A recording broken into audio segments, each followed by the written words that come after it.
Hit story में आपका स्वागत है। मेरा नाम अंजलि है और मैं बिहार के एक छोटे से गांव की हूँ। मैं मामी के यहाँ बचपन से ही रहती थी। मेरी 2 बहन और 3 भाई थे। मामा की शादी हुई थी तब मैं 15 साल की थी। शादी के 1 साल बाद नानी का देहांत हो गया। मामा मुंबई से आए हुए थे। धीरे धीरे 3 महीने बीत गए। अब मामा को वापस मुंबई जाना था तो मामा ने सोचा पायल अकेले पिताजी के साथ कैसे रहेगी। मामा मेरी मम्मी के से बात करके मुझे बुला लिए। कुछ ही दिनों में मामा मुंबई चले गए। मैं और नानिया, मामी और हम तीनों आराम से रहने लगे। मैं यहीं स्कूल में पढ़ने लगी। मामा 1 साल में मुंबई से आते और 1-2 महीने साथ रहते, फिर वापस चले जाते। धीरे धीरे समय बीतता गया। मामी की शादी हुए 5 साल बीत गए, लेकिन उन्हें अभी बच्चे नहीं हुए थे। मामी देखने में लंबी चौड़ी, गोरा रंग, बड़ी बड़ी आंखें, मोटे मोटे होठ, बहुत ही खूबसूरत थी और उनको लड़का ना होने की वजह से और भी फिट शरीर की थी। कहा जाता है औरत 20 की उम्र में नहीं, पूरी तरह 30 की उम्र में जवान होती है और यह सही बात भी है। मामा साल में 1-2 महीने के लिए ही आते थे। मामी की जवानी अब निखरने लगी थी। मैं भी 18-19 साल की हो गई थी। मामी जब भी मेरे साथ बाजार जाती तो गांव के लड़के उनको लाइन मारने में कोई कसर नहीं छोड़ते थे। कभी कभी तो बाजार तक पीछे पीछे आ जाते थे। मामा मुंबई से आने वाले थे। हम दोनों बाजार गए उनके खाने पीने वाला सामान लेने। वापस आते समय एक लड़के ने मामी के सामने एक कागज फेंका और इशारा करके मुस्कुराते हुए चला गया। मामी बोली, अंजलि कागज उठाओ, देखो क्या है। मैं कागज उठाई तो देखी उसमें कुछ लिखा नहीं था, बस एक मोबाइल नंबर था। मैंने कहा, मामी कुछ लिखा नहीं है, बस एक मोबाइल नंबर है किसी का। उन्होंने कहा, लाओ देखो। उन्होंने देखा और फिर अपने पर्स में रख ली। हम घर वापस आ गए। अगले दिन मामा भी आ गए और फिर कोई सामान लाना होता बाजार से तो मामा ही ले आते थे या मामी उनके साथ बाइक से बाजार चली जाती। धीरे धीरे 25 दिन बीत गए। मुंबई से अचानक फोन आया।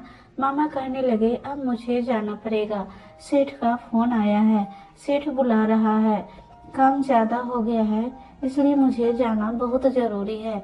मामी उन्हें बहुत रोकने की कोशिश की मगर मामी नहीं रुकी। अगली सुबह मामा मुंबई के लिए निकल गए। शायद मामी की आग अभी नहीं बुझी थी और मामा अधूरी छोड़ के चले गए मामी को।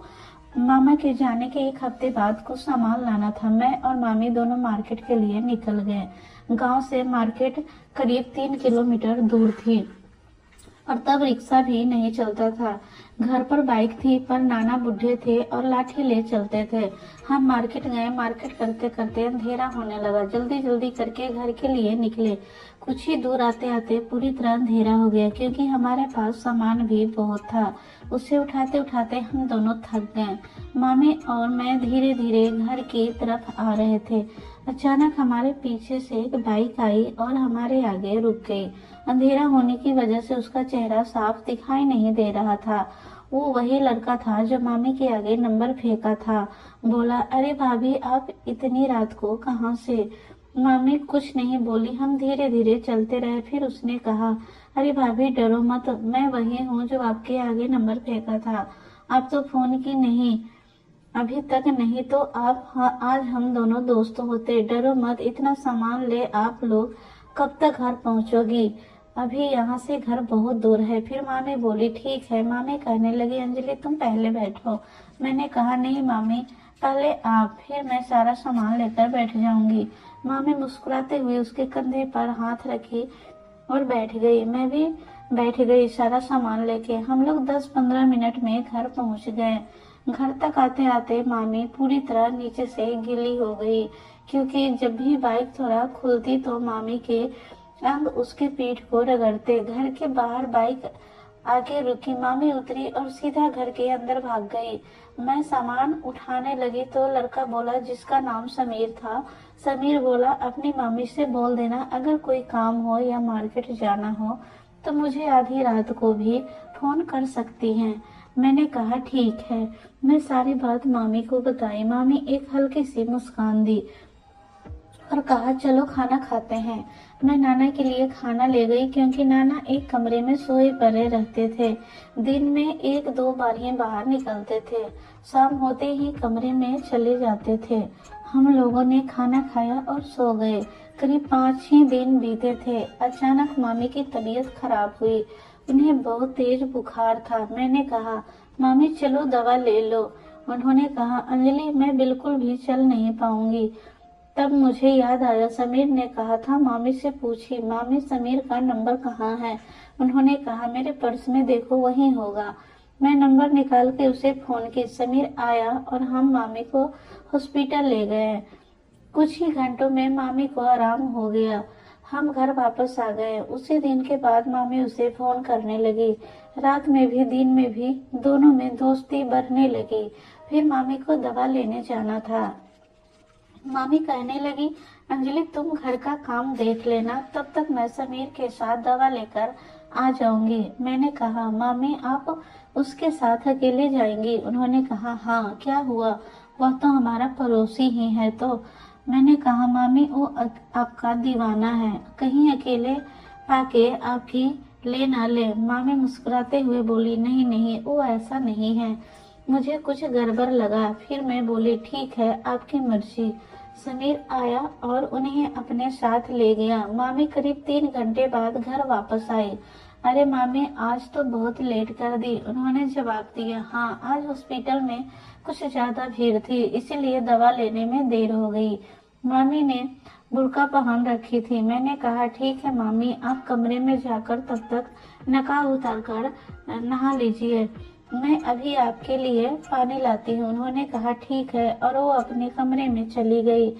मैं जब पानी लेकर उनके कमरे में गई तो उन्हें देखा कि मेरे होश ही उड़ गए। उनके बालों में मिट्टी थी और उनके घुटनों पर मिट्टी लगी थी। कपड़े गंदे, बाल बिखरे। मेरा शक सही था। मैं उन्हें पानी दी और उनके पास बैठ गई। मैंने पूछा मामी क्या हुआ, आपके बाल बिखरे हैं, कपड़े गंदे हैं। मेरी बात सुनकर उनका चेहरा सफेद हो गया। कहने लगी नहीं नहीं कुछ तो नहीं हुआ, समीर बाइक लेकर गिर गए थे। मैंने कहा ओ बाइक से गिर गए थे? उन्होंने कहा हाँ बाइक से गिर गए थे। मैंने कहा तब तो आपको चोट कहीं नहीं लगी? मैं गुस्से में बोली चोट अंदर लगी होगी, खून की जगह पानी निकला होगा। मामी कुछ देर चुप थी। थोड़ी देर बाद मामी कहने लगी अंजलि मैं तुम्हें सब सच बताऊंगी, लेकिन तुम्हें मेरी कसम तुम किसी को कुछ नहीं बताओगी। मैंने कहा ठीक है मैं किसी को नहीं बताऊंगी। मामी बोली ठीक है मैं नहा लेती हूँ और फिर खाना बना लेते हैं, रात में सोते समय मैं सब बताऊंगी। मैंने कहा ठीक है। फिर खाना बनाए, खाना खाकर सोने गए। तब मैंने कहा मामी अब बताओ क्या हुआ था? मामी कहने लगी तुम्हारे मामा 1 साल में 1-2 महीने के लिए आते हैं, लेकिन इस बार तो वो मुझे अधूरा ही छोड़ गए थे, इसीलिए मैंने उन्हें बहुत रोका और कि मेरी एक नहीं सुने। मैं भी क्या करती, मैंने उनसे यहाँ तक भी कहा 6 महीने के लिए नौकरी छोड़ दो, मुझसे अकेले अब नहीं रहा जाता, लेकिन वो है कि मेरी एक नहीं सुने, अपने सेठ के गुलाम है। उन दिन जब हम बाइक पर पहली बार बैठे थे तो मेरे अंग समीर से टकरा रहे थे। मैंने अपने आप को बहुत रोकने की कोशिश की, फिर भी मैं गीली हो गई, मुझसे रहा नहीं जा रहा था। मैं तुम्हारे मामा से भी बात की, तुम नौकरी छोड़ के घर आ जाओ, मुझसे अब बर्दाश्त नहीं हो रहा है।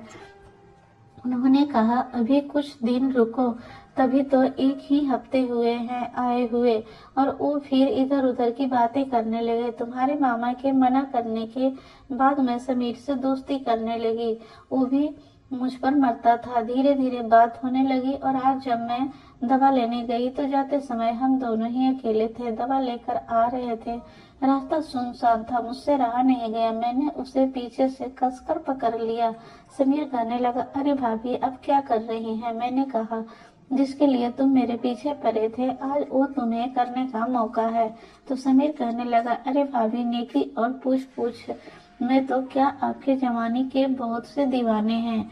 समीर की बात सुनकर मुझे बहुत अच्छा लगा। वो कहने लगा भाभी आप बहुत मस्त हो, कहते हुए बाइक को सुनसान रास्ते पर ले लिया। फिर हम दोनों ने गन्ने के खेत में ही खूब मजे किए, तब मेरी यह हालत हुई थी। अब तुम ही बताओ, तुम्हारे मामा आते नहीं हैं, मैं क्या करूं? इसमें मेरी गलती कहाँ है? अगर वो रहते तो मुझे यह सब करना नहीं पड़ता। मैंने कहा, हाँ सही भी है और गलत भी है। फिर हम सो गए। धीरे धीरे समय बीतता गया। समीर से मामी मिलती रही। जो चीज समीर से मांगती समीर उन्हें लाकर दे देता था। मामी की चाहत बढ़ती गई। अब एक दो से उनकी प्यास नहीं बुझती थी। मामी के दीवाने बढ़ते गए। मामा 11 महीने बाद मुंबई से आए, लेकिन मामी का मन अब उनमें नहीं लगता था। मामी किसी बहाने या किसी रिश्तेदार के बहाने अलग अलग लोगों से मिलने जाती, जैसे उन्हें इसकी लत लग गई हो। मामा 2 महीने तक घर पे थे, तब तक तो कुछ कम था। मामा को गए हुए 1 महीने ही हुए थे। मामी की दोस्ती फेसबुक पर एक आदमी से हुई। मामा को वो आदमी होटल में ले जाता और आराम से 2 से 3 घंटा मामी के साथ मजा लेता। मामी को पैसे भी देता और बहुत सारे गिफ्ट भी। मामी को मजा भी मिलता और पैसे भी। मामी का मन और भी बढ़ता गया, क्योंकि घर पर था कोई नहीं था उनको देखने वाला। नाना बुढ़े हो गए थे, एक कमरे में पड़े रहते थे। मामी को अब पैसा कमाने की आदत लग गई। अब घर में आदमी बुलाने लगी। मोहल्ले की 3-4 लड़कियां भी उनकी बातों में आ गई थी। धीरे धीरे मामी का चर्चा पूरे गांव में होने लगा। मुझे भी भला फुसला के इस कामों को करने की कहती, लेकिन मैं मना करती रहती। उन्होंने कहा, इसमें बहुत मजा आता है, पहली बार थोड़ी तकलीफ होगी, लेकिन फिर मजा ही आएगा और पैसा भी। एक 40 साल के आदमी का दिल मुझ पे आ गया था। मामी कहने लगी, अंजलि, एक आदमी तुझसे बहुत प्यार करता है और तुमसे मिलना चाहता है। अगर तुम उससे मिलने जाओगी तो तुम उससे बहुत पैसे कमा सकती हो। मैंने मामी को चिल्लाते हुए बोली, जो तुमको करना है करो, मेरे चक्कर में तुम मत पड़ो। मामी कुछ दिन शांत रही। अचानक एक दिन मामी मेरे लिए एक सोने की चैन लाई और कहने लगी, अंजलि, ये तुम्हारे लिए। मैं बहुत खुश हो गई, चैन ले ली। कुछ दिन बाद मेरे लिए एक मोबाइल लेकर आई। मुझे हर चीज के लिए पैसे भी देने लगी। मामी जो काम कहती है वह काम कर देती थी। मैं मामी पर बहुत खुश रहने लगी थी। एक दिन मामी कहने लगी, अंजलि, कल हम मार्केट करने शहर चलेंगे।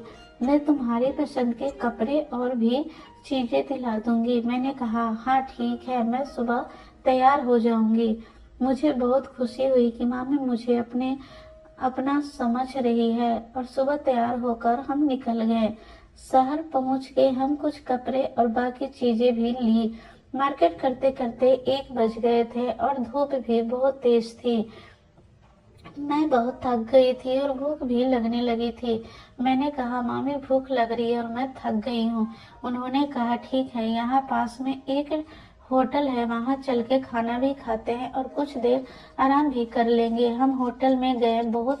होटल बहुत ही शानदार था, महल जैसा। मैंने कहा, मामी, हम गलत जगह आ गए हैं। मामी कहने लगी, नहीं, हम सही जगह आए हैं, ये होटल है, यहाँ बहुत अमीर लोग आते हैं। इतना कहकर मामी काउंटर पर गई, रूम की चाबी ली और हम रूम में गए।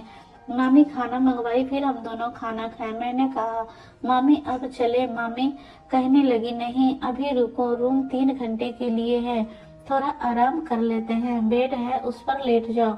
मैंने कहा, नहीं मामी, मैं सोफे पे ही ठीक हूँ। मैं सोफे पे बैठी बैठी कब सो गई मुझे कुछ पता ही नहीं चला। करीब 40-45 मिनट बाद कुछ आवाजें आ रही थी। वो आवाज से मेरी आंखें खुली। मेरी जब सामने बेड पर नजर पड़ी तो मेरी आंखें खुली की खुली रह गई। मैंने देखा, मामी बिना कपड़े के बेड पर लेटी हुई है और उनके दोनों पैर हवा में हैं। मामी के ऊपर एक आदमी जोर जोर से कूद रहा है। मामी प्यार से चीख रही थी। मैं सोफे से उठकर खड़ी हो गई। मुझे बहुत शर्म आ रही थी। मामी मुझे आवाज दी, अरे अंजलि, क्या हुआ? आओ तुम भी हमारे साथ। मैंने कहा, नहीं मामी, मुझे यह सब नहीं करना है, मुझे बहुत डर लग रहा है। मामी कहने लगी, नहीं, कुछ नहीं होगा, तुम डरो मत, मैं तुम्हारे साथ हूँ। मैं मना करती रही, लेकिन मामी नहीं मानी। जबरदस्ती मुझे बेड पे खींच लिया। दोस्तों, यह था कहानी का पहला भाग। दूसरे भाग के लिए कमेंट करें और 1000 लाइक होते ही कहानी का पार्ट 2 आ जाएगा। मैं बहुत जल्द ही दूसरा भाग ले आऊंगी। तो दोस्तों यह थी हमारी आज की कहानी। अगर आपको यह कहानी पसंद आई हो तो इसे लाइक करें और अपने दोस्तों के साथ शेयर करें। आगे भी ऐसे ही रोमांचक कहानी के लिए हमारे चैनल को सब्सक्राइब करना ना भूलें और बेल आइकन को प्रेस कर दें ताकि आपकी कोई भी कहानी मिस ना हो। अब दोस्तों इस कहानी से किसी को ठेस पहुंचाना नहीं है बल्कि समझने की जरूरत है।